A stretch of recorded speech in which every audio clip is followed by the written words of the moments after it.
Magandang umaga, Malacañang Press Corps, at welcome sa ating press briefing ngayong araw, December 12.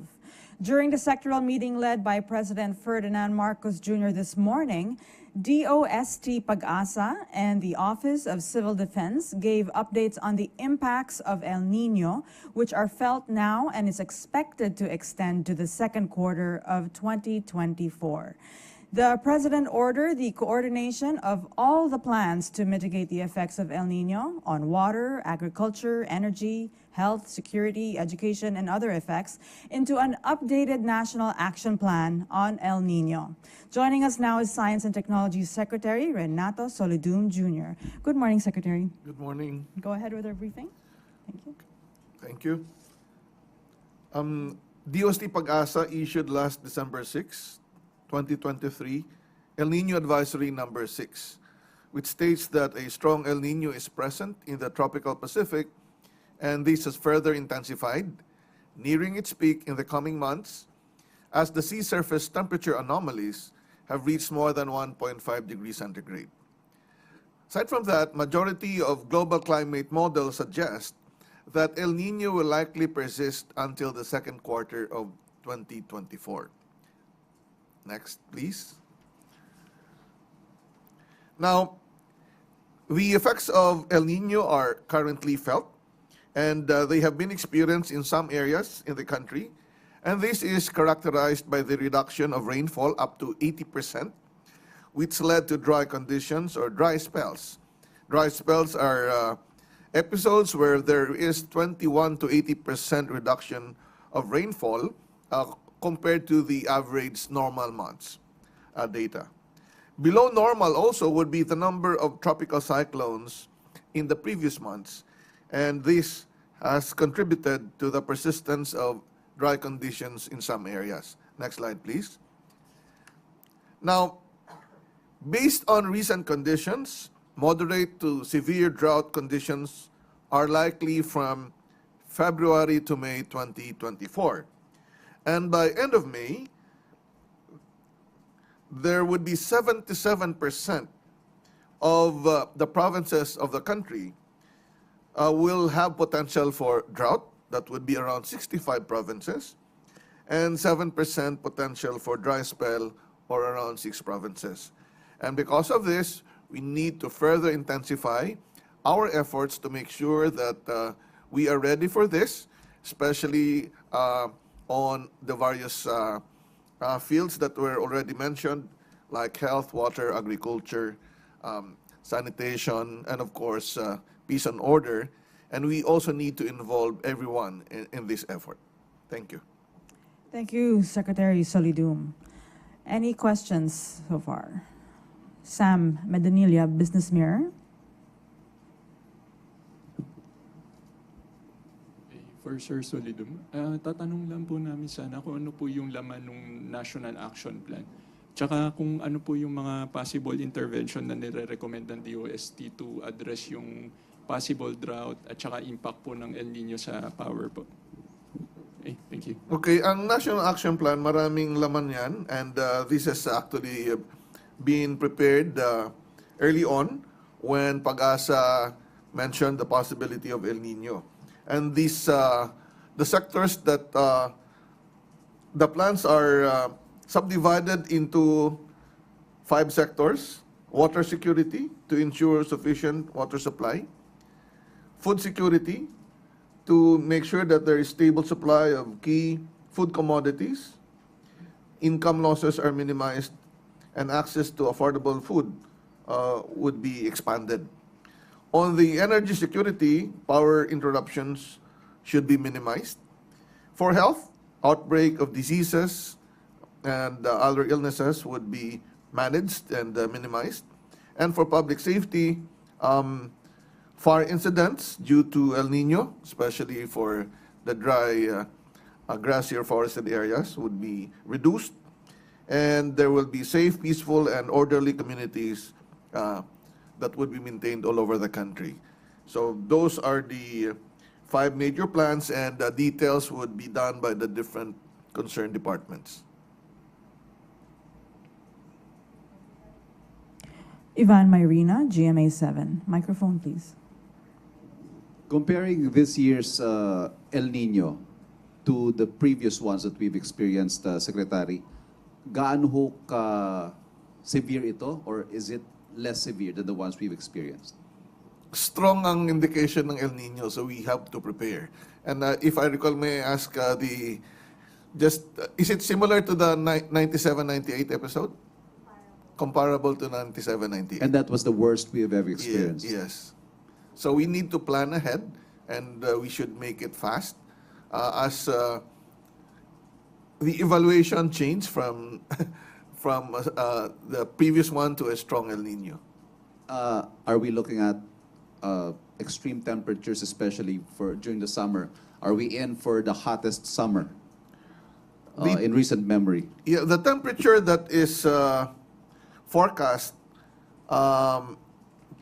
during amihan times, no, will be from 9 sa katawan ng tao. In Metro Manila, maybe around 38.3, and in lowland Luzon up to 39.9, sorry, and Mindanao by April around 39.5. I think it's comparable, right? It's not, Annalisa, is that the maximum? Hindi naman, di ba? Comparable lang.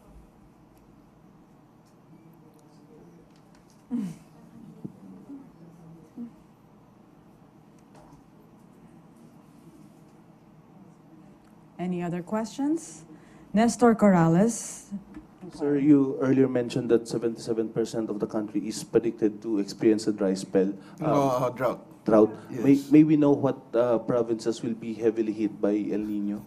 We'll provide you with a list. Maybe we can show the map again. Yeah. Because Yeah, it's just show pretty the map. much Luzon, Yeah. Visayas, and Mindanao. Yeah. It's in the map. Pakita nga uli ng Can you flash last the slide. map again, the last slide, with the red? Now, on the right side would be the May. So, ang tingnan nyo dyan, yung drought would be red. So, North Luzon is dry spell, northern extreme Luzon. And then some parts of Mindanao will be yellow or dry condition. So, essentially all the rest of the country would be from dry condition to drought. So, mostly drought.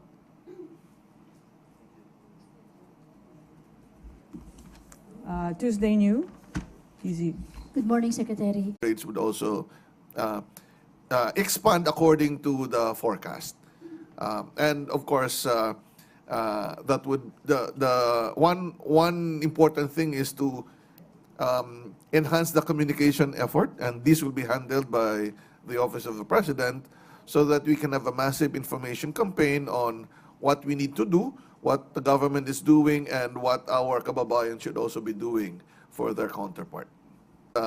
Magnitude 7.4 earthquake event, mahigit 3,000 na yon, baka umabot pa yan sa 4,000. But the important thing though is the consequence of the events. And if you look at past events, no, these events in Mindanao have not really caused significant casualty. Important thing though is we need to make sure that people understand that all the rest of the country, except Palawan Island, is transected by active faults and also bordered by what we call trenches. And the reason why we have several in Mindanao is because in Mindanao we have at least 3 to 4 trenches compared to Visayas and Luzon, no? And some of these trends, like the Philippine trends between Samar Island and Surigao provinces, have not really moved for a long time. So, kaya nandun yung mga gaps na may mga earthquake na nangyayari. Now, on the Sarangani event ng November 17, part ito ng Cotabato Trench, which is also very active in generating major earthquake events. So, kaya nagkakataon na yung ibang lugar would have stored so much energy that need to be released. Kaya minsan may mga major earthquakes tayo. Follow-up lang po. Yung sa the big one po dito sa Metro Manila, kasi yung 7.4 sa ibang lugar, malakas na po yun. Sa Metro Manila, yung in-expect po nating lakas ay 7.2. Tama po ba yun? If the scenario that we look at is the West Valley Fault. So based on the length of the fault, we can expect that it can generate a magnitude 7.2. And since it is already on land and we are staying on land, the intensity of shaking that we will feel will be much stronger, intensity 8. Compared to the 7.4 magnitude in Surigao, energy-wise much stronger, but since the epicenter was offshore, what was felt inland was not that strong, intensity 7 lang. And there's a big difference between intensity 8 and 7. Intensity 8 is when you cannot stand, and shaking will be kind of long, close to 1 minute, depending on the foundation. Itong 7, mga ano lang yan, mas, you can stand, but less damage. Can we safely say po, Secretary, na at this point in time ay mas handa na po tayo doon sa the big one compared from 10 years before? Definitely, when you were still covering me, we were both, sorry. And definitely, yes, I agree with you. Yung katabi mo, kasama rin yan. And essentially, yes, definitely. But we need to make sure that the information campaign is continued as younger. We have more youth now than before, and that they also need to know. What is important, though, is we need to continue strengthening the houses that we have constructed years before. Yung mga bago conforms to the building code, but we need to strengthen our building preparedness, and that is where the solution would lie on the potential number of casualty. Kailangang patibayan para kumonti pa ang maapektuhan. Okay, thank you. Alvin Baltasar. Secretary, good morning po. Secretary, going back doon sa El Nino, ano bang worst case scenario noong 1997 El Nino na sinisikap nating maiwasan ngayong paparating na El Nino sa 2024? May effect sa agriculture yun eh. Kaya nga, we need to make sure that water and the energy and agriculture are not that affected. Because that was really an issue that was very instrumental in making sure that we really need to prepare for this kind of event. And as you know, pagdating sa mga ganyan, we have to make sure na pag food ang maapektuhan, dapat ample ang supply kasi baka maka-apekto din sa mga pricing, di ba? So that is the critical thing. We need to have food stocks and making sure that enough water and energy are available. So distribution is also a very crucial thing. Secretary, follow-up lang po. In terms of budget, magkano ba yung budget allocation natin para dito sa El Nino? I don't have the number, but there were proposals for increased budget as requested by different agencies. Agencies have their own fund, no? You can fund many of the activities based on the regular fund. When the effect happens and more assistance needed to be provided, then yung quick response or other additional fund needs to be provided. Yung mga infrastructure, like sa irrigation, sa mga dams, improvement of water facilities also need to be looked into. Just to reiterate what the Secretary said, in the meeting today, the various agencies' secretaries were all present with the President. Let me just read who was there. DND Secretary, DA, DOH, DTI, DSWD, DENR, DILG, DOST, DBM, DOE, DICT, NEDA, OCD, MWSS, NIA, National Irrigation, and NWRB. So it is a whole of government, and we need the whole of society to also be aware and to prepare for this. Okay. Any more?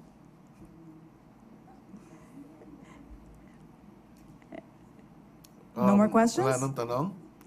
We need your help here Yes. in informing our kababayans and also educating them on what needs to be done.